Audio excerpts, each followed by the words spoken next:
हो जाती है। इतना कहकर उसने अपने हाथ उठाए और चारों ओर अंधेरा फैल गया। पेड़ हिलने लगे, जमीन कांपने लगी और डर का माहौल और गहरा हो गया। माता पार्वती ने यह सब देखा और उनके मन में एक विचार आया। उन्होंने सोचा कि क्या हर परिस्थिति में केवल भक्ति और धैर्य ही काम आता है। वे शिव की शक्ति और उनकी शांति की परीक्षा लेना चाहती थी। अचानक पार्वती उस तांत्रिक की ओर बढ़ी और बोली, मुझे बचा लो, मैं इस शिकारी के साथ नहीं रहना चाहती।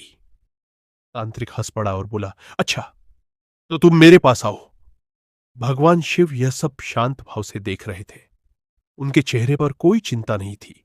जैसे ही तांत्रिक पार्वती को पकड़ने आगे बढ़ा, अचानक पार्वती का रूप बदल गया। उनके चेहरे पर दिव्य तेज प्रकट हो गया और उनकी आंखों में शक्ति चमकने लगी। उन्होंने कहा, तू अधर्म करता है, निर्दोषों को कष्ट देता है, अब तेरा अंत निश्चित है। तांत्रिक घबरा गया और पीछे हटने लगा। उसी समय भगवान शिव ने भी अपना असली रूप धारण किया। उनकी जटाओं से गंगा बह रही थी, उनके तीसरे नेत्र से प्रकाश निकल रहा था और पूरा जंगल दिव्य ऊर्जा से भर गया। तांत्रिक डर के मारे कांपने लगा। उसने हाथ जोड़कर कहा, प्रभु मुझे क्षमा कर दीजिए, मुझसे गलती हो गई। भगवान शिव ने गंभीर स्वर में कहा, जो अधर्म करता है उसे उसके कर्मों का फल अवश्य मिलता है।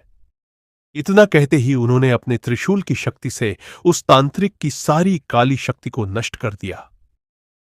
एक तेज प्रकाश के साथ तांत्रिक वही भस्म हो गया। जंगल में फिर से शांति लौट आई।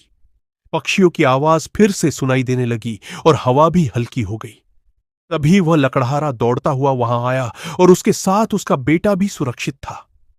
वह रोते हुए भगवान शिव और माता पार्वती के चरणों में गिर पड़ा। आप दोनों ने मेरा सब कुछ बचा लिया। आप कौन हैं? भगवान शिव और माता पार्वती मुस्कुराए। उन्होंने कहा, जब भी सच्चे मन से पुकारा जाता है हम वहीं होते हैं। इतना कहकर दोनों धीरे धीरे प्रकाश में विलीन हो गए। लकड़हारा और उसका बेटा आश्चर्य से देखते रह गए, लेकिन उनके मन में अब कोई डर नहीं था, केवल श्रद्धा और विश्वास था। और तभी से कहा जाता है कि जब भी जीवन में अंधेरा आए, जब भी डर लगे, तो सच्चे मन से भगवान शिव को पुकारो। वे हर संकट में अपने भक्तों की रक्षा करते हैं। हर हर महादेव।